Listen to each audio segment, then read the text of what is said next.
Assalamualaikum warahmatullahi wabarakatuh. Kembali hadir di podcast Rumah Pelajar Inspirasi Pelajar Milenial. Bersama saya Rekanita Vina dan kita hari ini akan membahas mengenai CBP dan KPP. Tentunya bersama narasumber kita yaitu yang ada di sebelah yaitu Rekan Acam. Halo Rekan Acam. Halo, selamat malam. Selamat malam. Gimana kabarnya Rekan? Alhamdulillah kabar baik dan selalu insya Allah luar biasa. Oke, boleh dong Rekan Acam untuk perkenalan sendiri. Ya, terima kasih. Assalamualaikum warahmatullahi wabarakatuh. Waalaikumsalam warahmatullahi wabarakatuh. Sebelumnya salam pelajar, salam bermata Indonesia untuk seluruh kader CBP KPP dimanapun berada, khususnya di Kabupaten Kediri. Perkenalkan, nama saya Samsuri atau biasa dipanggil di lapangan maupun dimanapun tempat, dan Acam atau biasa dipanggil Mas Acam atau biasa sering dipanggil Mas Ganteng biasanya. Oh, Mas Ganteng ya rekan-rekan kita ya. Cuma kalau di lapangan emang lebih terkenal dengan Dan Acam. Saya dari DKAC Kecamatan Kepung, sekarang di DKC alhamdulillah ditugasi oleh Komandan Muklas untuk mengawal teman-teman di divisi diklat seperti itu. Oh iya, luar biasa sekali ya tentunya ya rekan ya. Biasa saja sih menurut saya. Oke, biasa saja ya berarti. Oke deh, ngomongin soal CBP dan KPP ya. Bagaimana sih sejarah singkat CBP dan KPP di Kediri sendiri? Iya, mengenai sejarah ini mungkin ya Rekanita. Jadi sesuatu yang berat saya sampaikan karena pertama saya ini bukan asli dari Kediri. Nah, kemudian untuk menceritakan sejarah Kediri ini kan sesuatu hal yang sangat lucu dan berat saya sampaikan. Tapi mohon izin kepada para senior semuanya, mungkin sedikit yang kami sampaikan bahwasanya di Kabupaten Kediri itu CBP KPP itu lahir atau mulai ada itu pada tahun 2000 atau 22 tahun yang lalu, tepatnya pada eranya dan Komandan Basman. Beliau itu pertama kali yang menggagas CBKP di Kabupaten Kediri. Kemudian setelah itu baru CBKPP itu mulai bergerak lebih aktif.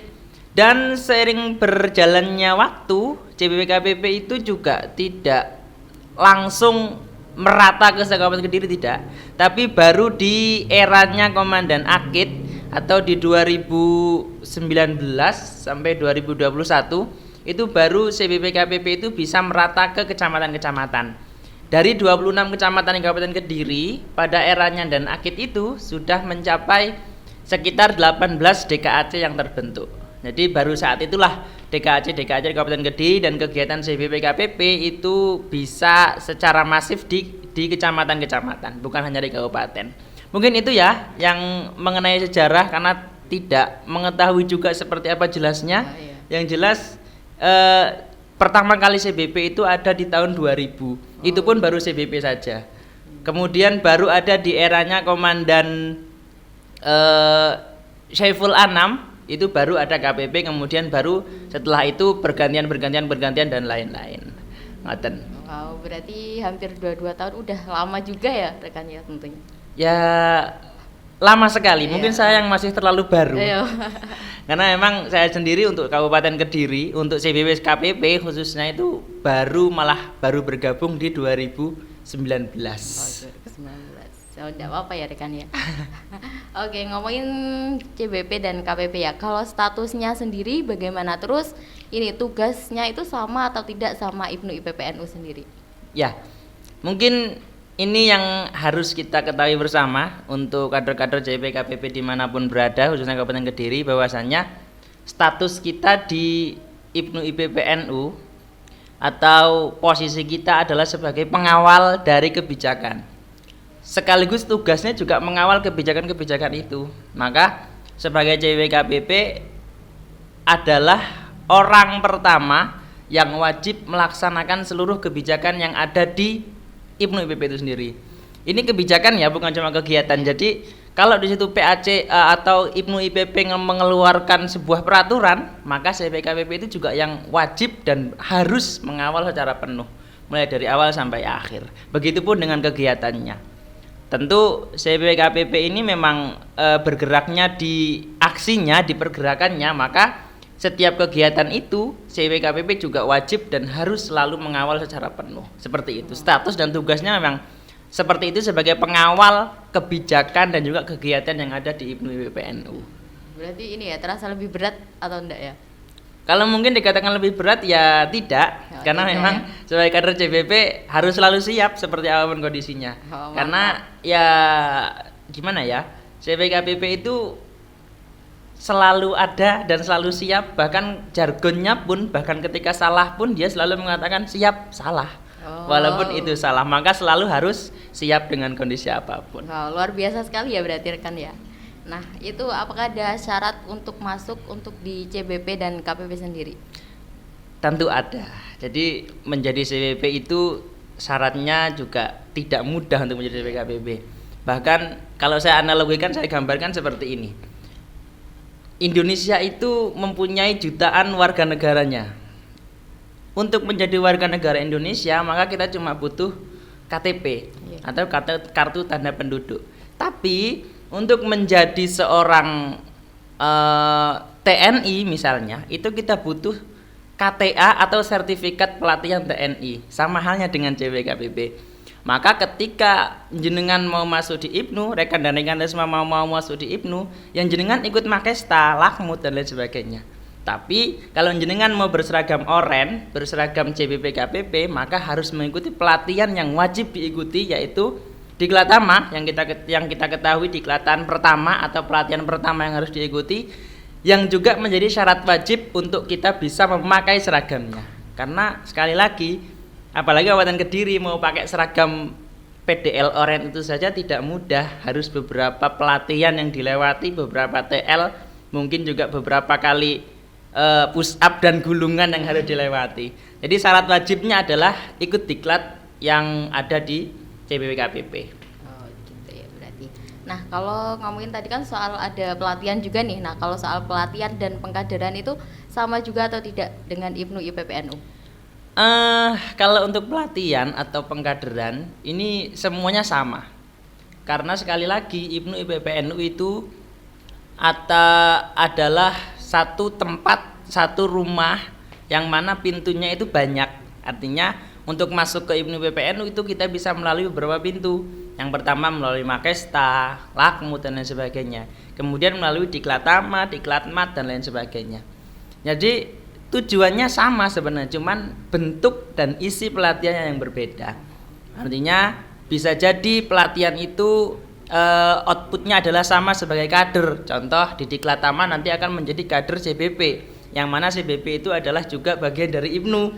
Maka ketika teman-teman itu mau masuk ke CBP, maka harus ikut Diklatama. Ketika teman-teman mau masuk di IPNU, maka harus ikut Makesta dan lain sebagainya.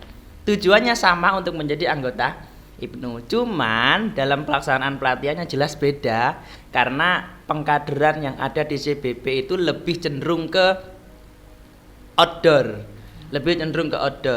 dan isi pelatihannya juga semi militer. Kalau kita menggambarkan seperti itu, semi militer. Jadi lebih ke fisik, lebih ke gerakan-gerakan yang super lebih, bahkan juga dengan standar-standar tertentu yang harus dilewati, dengan pola-pola pelatihan tertentu juga yang harus dilewati.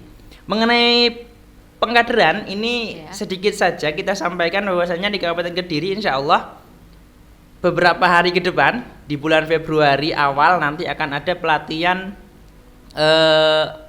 yang bersifat kepelatihan. Jadi pelatihan itu outputnya nanti menjadi seorang pelatih di CWKPP. Lah, pelatihan itu namanya Diklatpel. Nanti kita tunggu teman-teman semua yang ada di Kabupaten Kediri khususnya, monggo bergabung karena kuotanya ini sangat terbatas sekali. Jadi maksimal peserta itu sangat terbatas sekali. Dari 26 kecamatan nanti hanya akan diambil 20 peserta. Maka teman-teman yang ada di kabupaten ini silahkan berlomba-lomba. Kita tunggu di screening, akan kita screening jenengan semua, dan hasilnya nanti kita ambil 20 peserta terbaik Kabupaten Kediri. Maka dengan ini teman-teman semuanya diharapkan segera untuk mendaftarkan dirinya, karena pelatihan ini pelatihan bergengsi yang mana tidak semua orang bisa memakai seragam yang itu hanya dimiliki Kabupaten Kediri. Kami tunggu kedatangan panjenengan di Diklatpel. Semoga panjenengan semua nanti termasuk sebagai peserta atau bagian dari pelatihan tersebut. Amin. Nah, Oh ya, itu kan 20 itu IPNU aja, IPPNU, atau 20 itu 10 IPNU, 10 IPPNU gitu. 20 itu dalam artian peserta umum, artinya bisa IPNU IPPNU, bisa lebih banyak IPNU dan lain sebagainya. Oh, begitu ya. Oke nih, jadi kalau jadi CBP KPP tadi kan udah dijelasin ya sama rekan Acam yang banyak banget. Nah, jadi pesan dan motivasinya nih untuk para CBP dan KPP atau untuk para calon CBP dan KPP nih, apa nih? Ya, kalau untuk pesan ya, mungkin tidak banyak yang perlu saya sampaikan. Tentunya untuk teman-teman yang sudah pernah mengikuti diklat, berkali-kali saya katakan bahwasanya jangan setengah-setengah di CBKPP. Karena ketika wis kadung nyemplung, ya cemplung no pisan, sampai teles sampai kedelep pisan nggak masalah. Yang penting nanti kita sampai di seberang sana. Maka ketika teman-teman yang sudah bergabung di CBP, ya dimaksimalkan semaksimal mungkin. Dan teman-teman yang belum bergabung, jangan ragu, karena tidak mungkin saya bertahan sampai saat ini kalau tidak tempat itu nyaman. Jadi teman-teman yang belum bergabung silahkan bergabung, jangan takut. Oh kok seperti ini, jangan. Karena kalau kita takut di awal maka kita tidak akan pernah berjalan. Jadi teman-teman itu yang belum bergabung, kami tunggu gabungnya. Silahkan, jangan takut, maju terus. Dan jangan takut untuk berproses di CBKPP. Sekali lagi, sesuatu itu tidak akan saya tempati ketika tempat itu tidak nyaman. Dan sekali lagi untuk teman-teman yang sudah berpelatihan, saya sampaikan ulang lagi bahwasannya mengenai CBPKPP itu adalah hal yang sakral.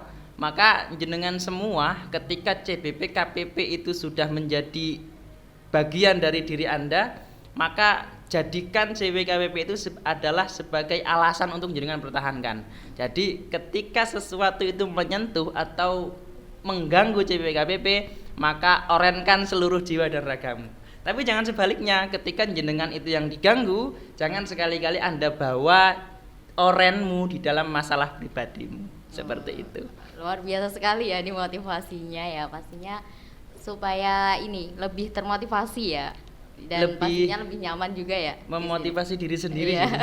Ya semua harus ke diri sendiri dulu ya rekan ya pastinya. Ya terima kasih juga ya rekan sudah menjelaskan mengenai CBP dan KPP tadi.